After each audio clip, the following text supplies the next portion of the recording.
Hello friends, this is Himanshu Ranjan. Today I came up with revision lecture of SPM chapter number 3 Economic Efficiency of the Firm। और ये pure theoretical chapter है और इसमें कुछ additional कुछ सम वगैरह भी दिया हुआ है। सो फर्स्ट ऑफ ऑल हम लोग जो थियोरेटिकल पोर्शन है वो हम लोग पहले डिस्कस करते हैं।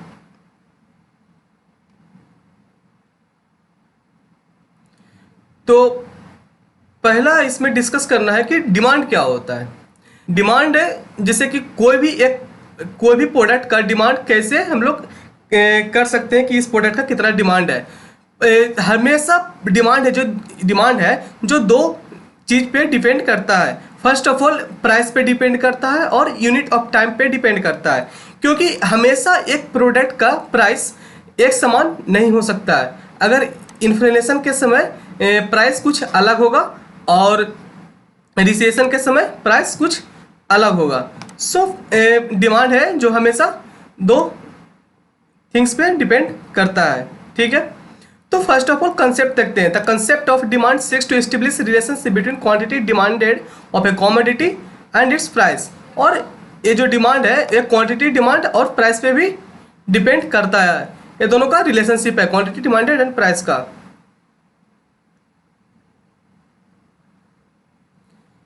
और जानते हैं कि डिमांड शेड्यूल क्या होता है।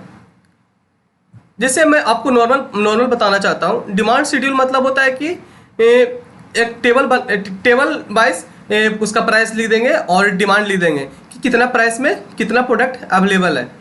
तो डिमांड शेड्यूल है, इसको टू टाइप्स है, दो भाग में डिवाइड किया गया, इंडिविजुअल डिमांड शेड्यूल और मार्केट डिमांड शेड्यूल। पहले हम लोग इंडिविजुअल डिमांड शेड्यूल देखते हैं। जो इंडिविजुअल डिमांड शेड्यूल होता है ना, वो बताता है कि एक पर्सन, एक इंडिविजुअल, एक कंज्यूमर कितना प्राइस में कितना प्रोडक्ट परचेस करता है। जैसे एक इंडिविजुअल है जो 5 रुपया में एक यूनिट परचेस करता है, वैसे ही 4 रुपया में 2 यूनिट परचेस करता है। जैसे हम लोग तो जानते ही है ना, जो डिमांड होता है वो इन्वर्सली प्रोपोर्शनल होता है प्राइस और डिमांड से। अगर प्राइस ज़्यादा रहेगा तो जो डिमांड रहेगा वो कम होगा, अगर प्राइस कम जाएगा तो डिमांड इंक्रीज होगा। तो इन्वर्सली प्रोपोर्शनल होता है। अब जानते हैं हम लोग मार्केट डिमांड शेड्यूल क्या होता है। जैसे इंडिविजुअल डिमांड शेड्यूल होता था कि एक इंडिविजुअल कितना प्राइस में कितना प्रोडक्ट परचेस करता है, कितना प्राइस में कितना डिमांड है, तो कैसा डिमांड पे जितना प्राइस रहेगा उसी पे डिमांड डिपेंड करता है। वैसे ही जो मार्केट डिमांड शेड्यूल होता है उसमें होता है कि जैसे कि इसमें देखिए एग्जांपल दिया हुआ है। ए है मार्केट में, ए नाम का एक आदमी है, बी नाम का है, सी नाम का है, डी नाम का है और ई नाम का है। तो 5 नाम का 5 पर्सन्स एग्जिस्ट करते हैं। तो सब पर्सन है जो कुछ परचेस करते हैं 1 रुपया में 135 डिमांड है। मतलब इस चारों मीन्स 5 पर्सन्स है, 5 पर्सन्स मिल करके 1 रुपया में कितना यूनिट परचेस करते हैं वो ही है। मतलब सबका डिमांड को ऐड करके यहाँ पे लिखा हुआ है। सो मार्केट डिमांड शेड्यूल हो गया। मीन्स टेबुलर फॉर्म में जो दिया रहता है ना, उसी को मार्केट डिमांड शेड्यूल बोला जाता है। शेड्यूल मतलब वही टेबुलर फॉर्म में दिया जाता है। अब हम लोग जानते हैं डिमांड कर्व क्या होता है। जो डिमांड कर्व होता है ये inversely relationship between price and demand of individual demand curve slope left to right. ये जो डिमांड होता है ना वो इन्वर्सली प्रोपोर्शनल होता है प्राइस और डिमांड का। ठीक है, और इन्वर्सली प्रोपोर्शनल होता है जिससे कि ये होगा कि इसका जो कर्व बनेगा वो from left to right means ऊपर से लेकर नीचे तक बनेगा। From left to right normal slope बनेगा, ऊपर से लेकर के नीचे तक, लेफ्ट टू राइट। और हम लोग जानते हैं डिराइव्ड डिमांड क्या होता है। डिराइव्ड डिमांड वो डिमांड होता है ना कि जो कि डायरेक्टली कंजम्पशन यूज में नहीं होता है, डायरेक्टली प्रोडक्शन में यूज नहीं होता है। इसको सब्स्टिट्यूट मीन्स इसको यूज किया जाता है, जैसे कि रॉ मटेरियल हो गया, लेबर हो गया, मशीन हो गया। तो ये सब डिराइव्ड डिमांड में आता है। जैसे यहाँ पे लिखा हुआ है the commodity which are not needed for direct consumption में यूज नहीं होता है, but demanded to help in the production. But इसको यूज किया जाता है for the production of other commodity and which have direct demand are said to have derived demand. इसको directly consume नहीं किया जाता है, इसको डिमांड किया जाता है जब कि किसी अदर प्रोडक्ट बनाने के में हेल्प करता है। जैसे कि एग्जांपल है रॉ मटेरियल, लेबर, मशीन, मतलब ये सब नहीं होने से हम लोग एक प्रोडक्ट फिनिश्ड गुड्स बना ही नहीं सकते हैं, ये हो गया डायरेक्ट डिमांड। नेक्स्ट पॉइंट आता है डिटर्मिनेंट्स ऑफ डिमांड और factors on which demand depends. Means factors means कौन कौन सा फैक्टर्स है जिस पे डिमांड डिपेंड करता है। पहला price of the commodity, commodity का प्राइस पे डिमांड है जो डिपेंड करता है, प्राइस।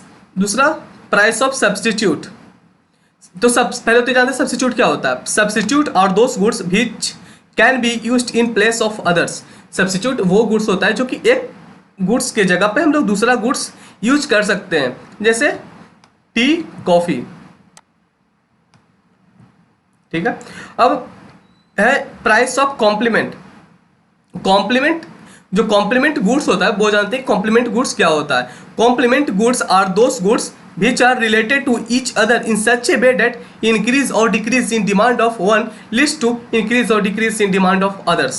जैसे कि एग्जांपल है पेन और इंक और पेट्रोल और कार। जैसे कि इसमें एग्जांपल लेते हैं कि जो कॉम्प्लीमेंट गुड्स होता है ना, कि अगर सपोज डेट अगर पेन, किसी पेन का प्राइस अगर इंक्रीज कर गया तो ऑब्वियस सी बात है कि उस पेन का जो इंक आता है वो उसका भी प्राइस सेम ही रहेगा। जैसा अगर इंक्रीज करेगा तो इंक्रीज होगा, अगर रिड्यूस करेगा तो रिड्यूस होगा।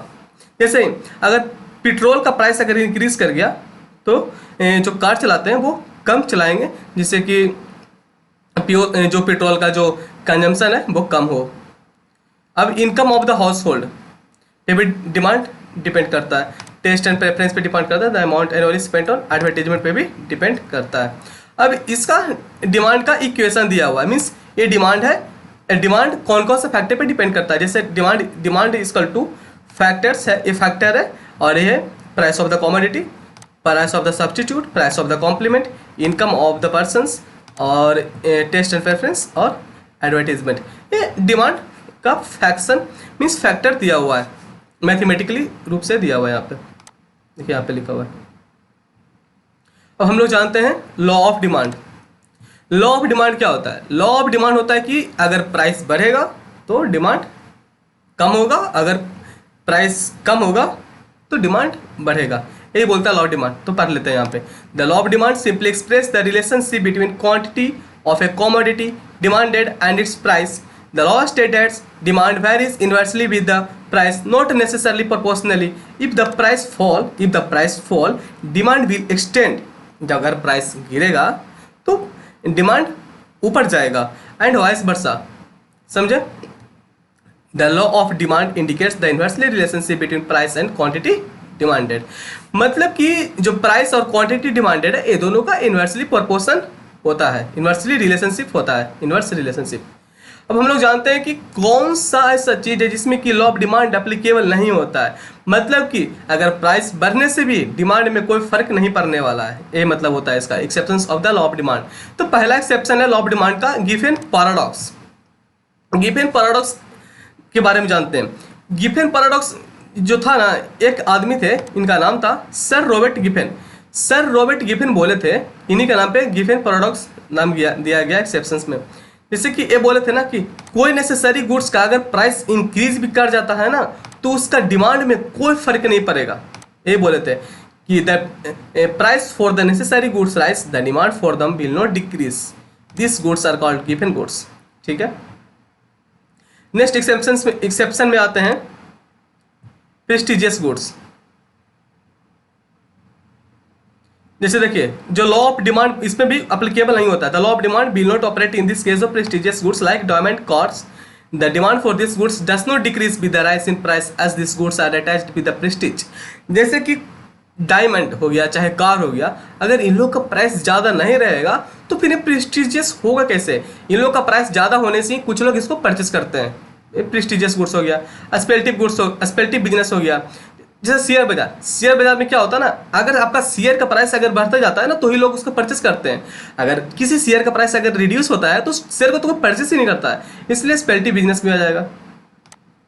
ट्रेड साइकिल होता है ना कि कोई पर्सन अगर उसका अभी अच्छा समय चल रहा, मतलब वो अभी प्रोस्पेरिटी, मतलब उसका भी अच्छा समय, उसके पास अभी अभी बहुत पैसा है, तो वो कितना भी पैसा, मतलब कितना भी प्राइस हो किसी भी प्रोडक्ट का, वो परचेस कर लेगा। ठीक है, क्या आता है ना, यहाँ पे कहता है कि during the prosperity period people may buy more product at a higher price. ठीक है, अगर इन पीरियड ऑफ डिप्रेशन, अगर उस पर्सन का अभी हालत अच्छा नहीं है, मीन्स उसके पास उतना पैसा नहीं है, by fewer goods even though the price are less, price कम होने से वो उसके पास पैसा है ही नहीं, तो कहाँ से परचेस करेगा, वही बोलता है trade cycle.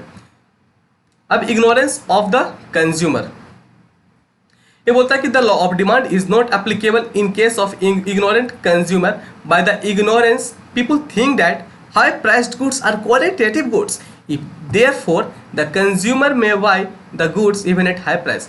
Ignorance of consumer मतलब बोलता है ना कि कुछ लोग ऐसा होता है ना कि अगर हाई प्राइस्ड गुड्स है तो वो अच्छा गुड्स होगा, तो वही बोलता है, तो इसलिए वो लोग ज़्यादा परचेस करते हैं। बट ये भी लॉ ऑफ डिमांड का एक्सेप्शंस में आता है।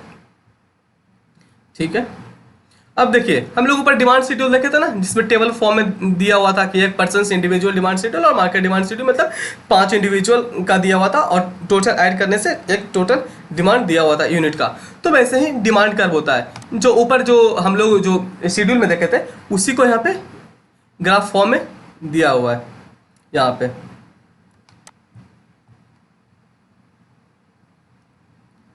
अब हम लोग जानते हैं कि इनकम डिमांड क्या होता है।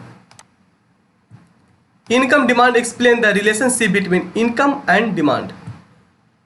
इनकम डिमांड बोलता है कि रिलेशनशिप बताता है इनकम में और डिमांड में, एक पर्सन का कितना इनकम है और जितना इनकम होगा तो उसका डिमांड कितना वो करेगा मार्केट में एक यूनिट परचेस करने को।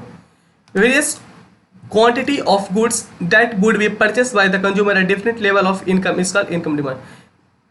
बहुत सारा क्वांटिटी वो खरीदेगा at different level of income. अगर किसी पर्सन का अगर इनकम 100 रुपया होता है ना, तो वो 50 यूनिट खरीदेगा। अगर 200 रुपया इनकम होता है तो वो 200 रुपया अगर उसका इनकम है तो फिर 100 यूनिट खरीदेगा। 300 रुपया इनकम है उसका तो फिर 150 यूनिट परचेस करेगा। ठीक है, मतलब कि डायरेक्टली प्रोपोर्शनल होता है, डायरेक्टली प्रोपोर्शन होता है। यहाँ पे देखिए, यहाँ पे लिखा हुआ पे direct relationship exist between income and demand. ठीक है, यहाँ पे जो ग्राफ भी बनाया हुआ है कि डायरेक्ट प्रोपोर्शन होने के कारण ये जो इसका जो लाइन बनता है ना फ्रॉम डाउनवर्ड टू अपवर्ड है, मीन्स दिस साइड है। और यही अगर निगेटिव होता है मीन्स डाउनवर्ड होता है किसी भी, तो वैसे ही लाइन बनता है, जैसे कि लॉ डिमांड में जो डिमांड का होता है वो ऐसे बनता है। मगर इनकम और डिमांड का जो प्रपोर्शन है वो डायरेक्टली प्रपोर्शन है, इसलिए इसको दिस साइड बना है। अब हम लोग जानते हैं इन्फीरियर गुड्स क्या होता है। Inferior goods, in case of inferior goods when the income increase the demand for the inferior goods decrease. Inferior goods वो होता है ना कि अगर किसी पर्सन का अगर इनकम बढ़ जाएगा तो ऑब्वियस सी बात है कि जो इन्फीरियर गुड्स होता है वो परचेस नहीं करेगा, जिससे कि उसका डिमांड रिड्यूस हो जाएगा। If the income of the person increases the purchase superior quality of food grains like wheat rice instead of inferior food grains. Obvious सी बात है, अगर उस किसी पर्सन का अगर इनकम इंक्रीज मतलब बढ़ जाता है ना, तो वो क्वालिटी का फूड खाते हैं या फूड ग्रेन खरीदते हैं, व्हीट हो गया राइस हो गया, वो फिर तो इन्फीरियर गुड्स का कोई तो परचेस करेंगे नहीं, फूड ग्रेन्स वही बताया हुआ है यहाँ पे। बोलता है demand curve for the inferior goods slope downward from left to right, means negative है, मीन्स इन्वर्सली प्रोपोर्शनल है ना, इसलिए अपोजिट है।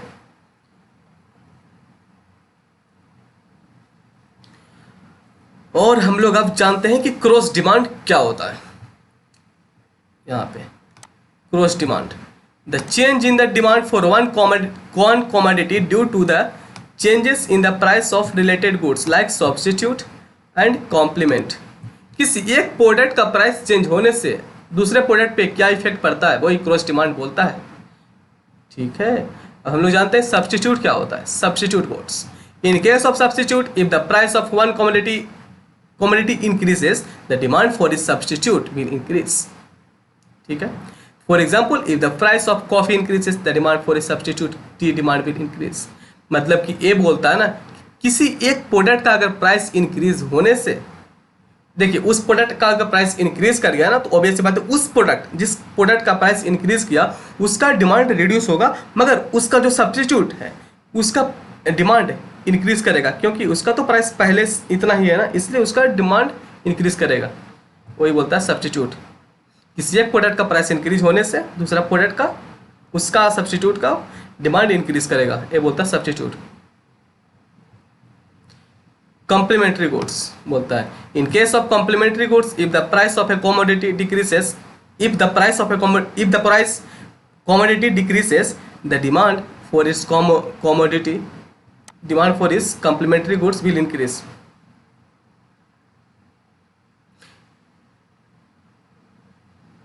क्या बोलता है ना, कॉम्प्लीमेंट्री गुड्स, हाँ, if the price of complementary goods, if the price of a commodity decrease, अगर प्राइस डिक्रीज कर रहा है किसी एक कमोडिटी का, द डिमांड फॉर इस कॉम्प्लीमेंट्री गुड्स इंक्रीज, उसका कॉम्प्लीमेंट्री गुड्स का जो डिमांड है वो इंक्रीज करेगा।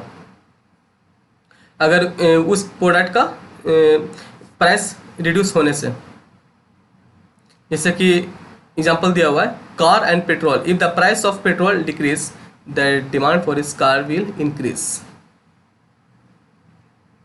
जैसे कॉम्प्लीमेंट गुड्स होता है ना, जैसे कि इसमें एक दूसरे से रिलेटेड है, जैसे कि जो कार है वो भी तो बिना पेट्रोल का चल नहीं सकता है, तो अगर पेट्रोल का अगर दाम कम जाने से ना लोग कार ज़्यादा खरीदेंगे, जिससे कि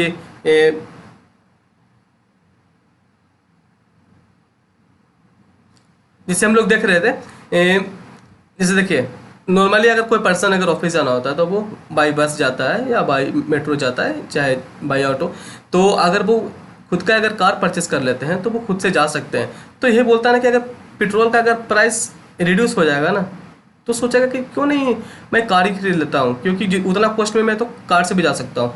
तो इसलिए अगर पेट्रोल का प्राइस अगर रिड्यूस कर जाएगा तो वो कार भी खरीद सकता है। इसलिए बोलता है कॉम्प्लीमेंट गुड्स कि किसी एक प्रोडक्ट का अगर प्राइस रिड्यूस होने से दूसरा प्रोडक्ट का डिमांड इंक्रीज कर जाएगा, यही बोलता है। एक्सपेंशन, कॉन्ट्रैक्शन और डिमांड होता है। हम लोग नेक्स्ट पॉइंट में आते हैं, elasticity of demand.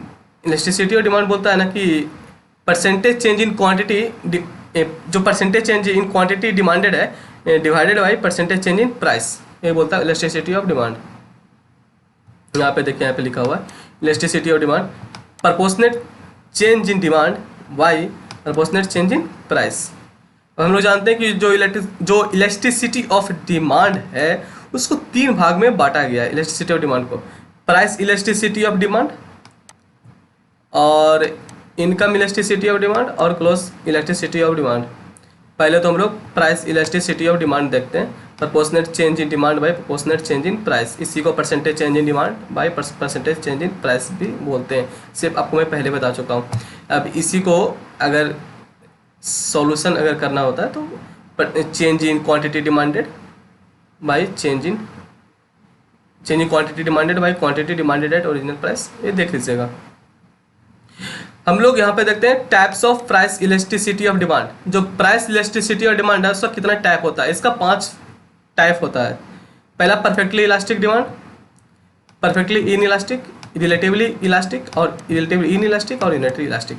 Line by line हम लोग यहाँ पे कवर अप करते हैं। परफेक्टली इलास्टिक डिमांड क्या बोलता है, इसमें बोलता है कि ये जो डिमांड कर्व होता है ना, इसका जो एक्स एक्सिस होता है मीन्स डिमांड का पैरेलल होगा, मीन्स हॉरिजॉन्टल लाइन होगा। A small change in price bring a small change in price, ये जो वर्टिकल लाइन है ये प्राइस डिनोट करता है और ये जो हॉरिजॉन्टल लाइन है डिमांड डिनोट करता है। बोलता है कि small change in price, price में हल्का चेंज होने से, infinite change in demand, price हल्का चेंज होने से डिमांड इनफिनिट चेंज हो जाएगा।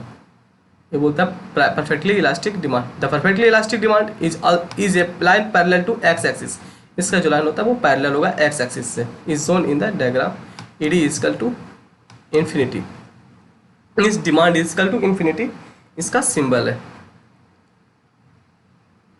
परफेक्टली इन इलास्टिक डिमांड बोलता है ये तो ये होता है ना, ये प्राइस, ये जो वर्टिकल है ये प्राइस है, ये हॉरिजॉन्टल है डिमांड है, और इसका जो डिमांड कर्व बनेगा ये वर्टिकली बनेगा और इसका सेम रहेगा। ए चेंज इन प्राइस इसमें चेंज इन प्राइस, क्योंकि ये तो प्राइस है ना, a change in price does not bring any change in demand. Price change होने से कुछ भी फर्क नहीं पड़ेगा डिमांड में। It is known as perfectly inelastic demand. In case of perfectly inelastic demand, demand curve is parallel to Y axis. ये जो डिमांड कर्व बनेगा प्राइस से पैरेलल होगा और इसका ईडी इज इक्वल टू 0। अब जानते हैं रिलेटिवली इलास्टिक डिमांड। इसमें बोलता है कि if the proportionate change in demand is more than proportionate change in price. Relatively elastic demand, proportionate change in demand is equal greater than होगा price से। जैसे कि डिमांड अगर 10 रुपये बढ़ता है तो प्राइस है वो उससे कम बढ़ेगा।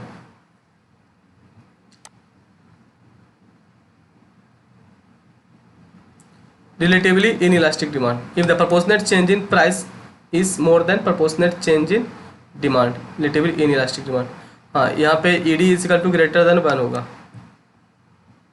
यहाँ पे ED is equal to less than 1 होगा। Unitary elastic demand, if the proportionate change in demand and proportionate change in price are equal, proportionate change in demand और demand और प्राइस इक्वल होगा, इसी को बोलते हैं unitary elastic demand. ED equal to 1 होगा unitary elastic demand. जितना demand change होगा उतना ही प्राइस चेंज होगा, वही बोलते हैं यूनिटरी इलास्टिक डिमांड। हम लोग नेक्स्ट पॉइंट पे आते हैं, income elasticity of demand. The income elasticity of demand explain the proportionate change in income and proportionate change in demand. जैसे उसका डिमांड चेंज होगा, प्रोपोर्शनेट चेंज इन डिमांड, वैसे ही उसका प्रोपोर्शनेट चेंज इन इनकम होगा। Demand curve due to the change in income is known as income elasticity of demand.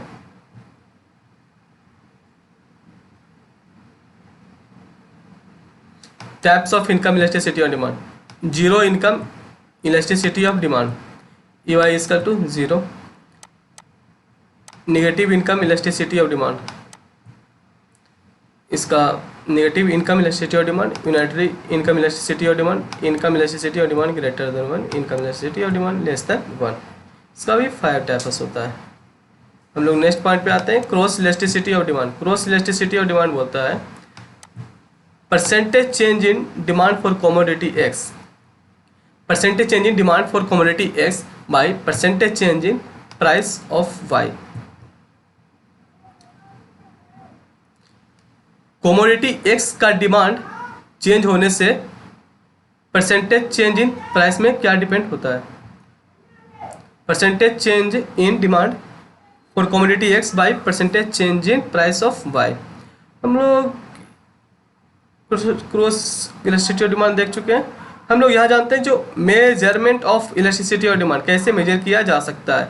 The elasticity of demand can be measure by 3 method. 3 method से हम लोग इसको major कर सकते हैं इलास्टिसिटी ऑफ डिमांड को। Percentage method से, percentage method, total outlay और expenditure method, diagrammatic method.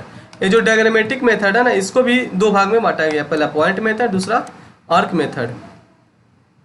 Measurement है पहला परसेंटेज मेथड। परसेंटेज मेथड में वही percentage change in demand by percentage change in price. अब टोटल आउटले मेथड है, टोटल आउटले एक्सपेंडिचर मेथड में price per unit into quantity about total revenue आ जाएगी। Diagrammatic method में पहला पॉइंट इलास्टिसिटी, मतलब किसी एक पॉइंट पे कितना इलास्टिसिटी मीन्स डिमांड चेंज होता है ऐसे कंपेयर टू प्राइस। और पॉइंट इलास्टिसिटी एक पॉइंट पे जिससे बोलता है lower segment by upper segment. जैसे किसी एक पॉइंट को हम लोग चूज़ कर लेंगे, यहाँ पे lower segment by upper segment check करेंगे। Arc elasticity, arc elasticity, in arc elasticity we calculate the elasticity of demand between 2 point on the demand curve। 2 point पे हम लोग कैलकुलेट करेंगे कि कितना डिमांड चेंज किया। हाँ, हम लोग नेक्स्ट पॉइंट पे आते हैं, कंज्यूमर सरप्लस क्या होता है? कंज्यूमर सरप्लस वो सरप्लस होता है ना कि जिसमें एक कंज्यूमर एक्सेस कितना प्राइस पेमेंट करना चाहता है एक प्रोडक्ट के लिए, उसी को बोलता है कंज्यूमर सरप्लस। बोलता है in the words of Marshall बोले थे, the excess of the price which he consumer would be willing to pay rather than go without the things over that which be actually does pay is economics. मतलब एक जो consumer है एक product purchase करने के लिए कितना access means कितना ज़्यादा तक परचेस करने के लिए रुपया दे सकता है, एक्स्ट्रा कितना रुपया दे सकता है, वही होगा प्रोड्यूसर सरप्लस। प्रोड्यूसर सरप्लस मतलब होता है कि एक जो प्रोड्यूसर है मीन्स सेलर है वो कितना कम में एक प्रोडक्ट को सेल कर सकता है, ये बोलता है producer surplus. It is the difference between the amount that a producer of A goods receive and minimum amount that he or she would be willing to accept the goods, the difference of the surplus amount, it is the benefit of producer receive। हो गया producer surplus. और next point पे आते हैं demand forecasting क्या होता है। Expecting future demand for a product is known as demand forecasting. Expect करता है फ्यूचर डिमांड, उसी को बोलेगा डिमांड फोरकास्टिंग। डिमांड को देखेंगे कि फ्यूचर में क्या एक प्रोडक्ट का डिमांड होने वाला है, उसी को डिमांड फोरकास्टिंग बोला जाता है। हम लोग आते हैं नेक्स्ट पॉइंट में कि factors involve in demand forecasting. क्या क्या फैक्टर इन्वॉल्व है डिमांड फोरकास्टिंग में। Time factor, level factor, general और specific purpose factor, product, nature of product, competition, consumer behaviour, ऐसे सब फैक्टर्स है डिमांड फोरकास्टिंग में। हम लोग जानते हैं मेथड ऑफ फोरकास्टिंग, जो डिमांड फोरकास्टिंग है ना उसका कितना मेथड है। इसका दो मेथड है, ओपिनियन सर्वे मेथड और क्वालिटेटिव टेक्निक इसको बोला जाता है। दूसरा है स्टैटिस्टिकल मेथड और क्वांटिटेटिव टेक्निक। पहला हम लोग देखते हैं ओपिनियन सर्वे मेथड और qualitative technique. Opinion survey method और क्वालिटेटिव टेक्निक का में इसको तीन डिवीजन किया गया। पहला है 100% इन्यूमरेटर सर्वे, डेल्फी मेथड। जो बोल्ड लेटर है ना उसको आप याद कर लीजिए जिससे किया होगा, और उसके बाद जो भी इसका जो लिखा हुआ है डिस्क्रिप्शन वो तो आप लिख सकते हैं खुद से। तो जो डिमांड फोरकास्टिंग है इसको दो भाग में बांटा गया है। पहला ओपिनियन सर्वे मेथड, इसी को क्वालिटेटिव टेक्निक भी बोला जाता है। दूसरा है स्टैटिस्टिकल मेथड और quantitative technique. Opinion survey method को पहला तीन भाग में बांटा गया है, 100% इन्यूमरेटर सर्वे, डेल्फी मेथड, एक यहाँ हो गए सेल्स फोर्स ओपिनियन सर्वे और कलेक्टिव ओपिनियन। अब हम लोग नेक्स्ट डिवीजन है डिमांड फोरकास्टिंग का स्टैटिस्टिकल मेथड और क्वांटिटेटिव टेक्निक। इसका डिवीजन किया गया है, सिंपल एवरेज मेथड से कैलकुलेट किया जाता है, moving average method,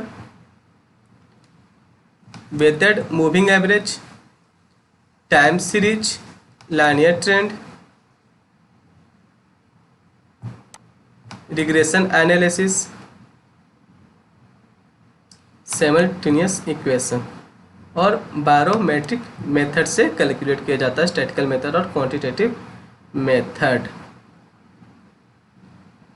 so friends, today I have completed demand chapter of economic efficiency chapter का, और इसका जो नेक्स्ट पोर्शन है वो डिमांड, वो मैं नेक्स्ट वीडियो में आपको प्रोवाइड करूँगा। सो फ्रेंड्स, जितना भी एसपीएम का अगर आपको मेरा वीडियो लेक्चर अगर देखना है तो मैं already chapter 1, chapter 2, chapter 4 already मैं अपलोड कर चुका हूँ। जो चैप्टर 3 का जो डिमांड और मार्केट से जो रिलेटेड है वो मैं डिमांड तो अभी कर रहा हूँ, और जो मार्केट का जो पोर्शन थ्योरेटिकल है वो मैं कल अपलोड कर चुका हूँ।